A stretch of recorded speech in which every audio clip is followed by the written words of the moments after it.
জাতীয় ভোক্তা অধিকার সংরক্ষণ অধিদপ্তর, রংপুর বিভাগ, নিরাপদ খাদ্য কর্তৃপক্ষ, ক্যাব এবং চেম্বার অব কমার্স থেকে আজকে আমরা রমজান মাস উপলক্ষে নিত্য প্রয়োজনীয় বিভিন্ন পণ্যের বাজারে আমরা মনিটরিং করেছি। মেইনলি আমরা যেহেতু খেজুরটা একটা অন্যতম অনুষঙ্গ রমজানের, আমরা খেজুরের বাজার দেখেছি, সেখানে কিছু এনোমালি পেয়েছি। সেখানে দুটি প্রতিষ্ঠানকে 5,000 টাকা অর্থদণ্ড করা হয়েছে এবং আমাদের কাছে ইনফরমেশন ছিল যে এখানে মাছের বাজারে লাইট দিয়ে রং পরিবর্তন করা হয়, যেটা আসলে গ্রাহক প্রকৃত মাছের চিত্রটা পান না। মাছকে এক ধরনের মেকআপ দেওয়া হয়, যার মাধ্যমে মেকআপ বিহীন মাছকে তখন সে চিনতে পারে না, যেটাকে আমি ভালো মাছ কিনলাম এটা পচা হলো কেমনে। এই ধরনের যে প্রতারণামূলক একটা চিত্র, সেই চিত্রটার বিরুদ্ধেও আমরা আইন প্রয়োগ করতে এখানে আমরা মূলত আজকে উদ্যোগী ছিলাম।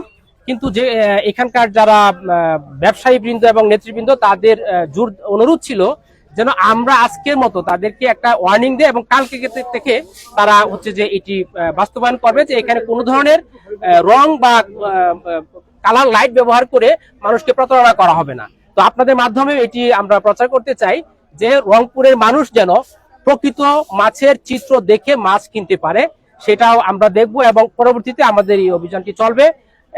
রমজান মাস উপলক্ষে রমজানের চাহিদা বেড়ে যায়, এ ধরনের সকল পণ্যের ক্ষেত্রে আমাদের তদারকি অব্যাহত থাকবে। ভোক্তা স্বার্থে, জনস্বার্থে আমাদের অভিযান চলবে। লাইট দেখলেন, জরিমানা করলেন না কেন?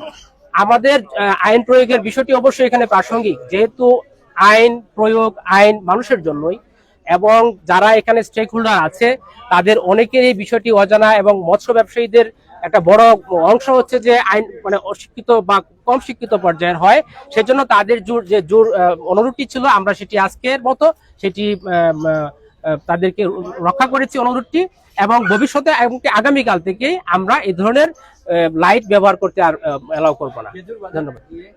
খেজুর বাজারে আমরা যেটি দেখলাম যে সেখানে কিছু কিছু খেজুরের দাম বেশি ছিল এবং কিছু কিছু খেজুরের ক্ষেত্রে তাদের মূল্য তালিকা সম্পূর্ণ ছিল না, এবং আমরা যখন তাদেরকে জিজ্ঞাসা করি তখন কিন্তু তারা দেখলেন যে একটা যৌক্তিক মুনাফা করে কিন্তু আবার মূল্য তালিকা পুনঃ ঘোষণা দিল।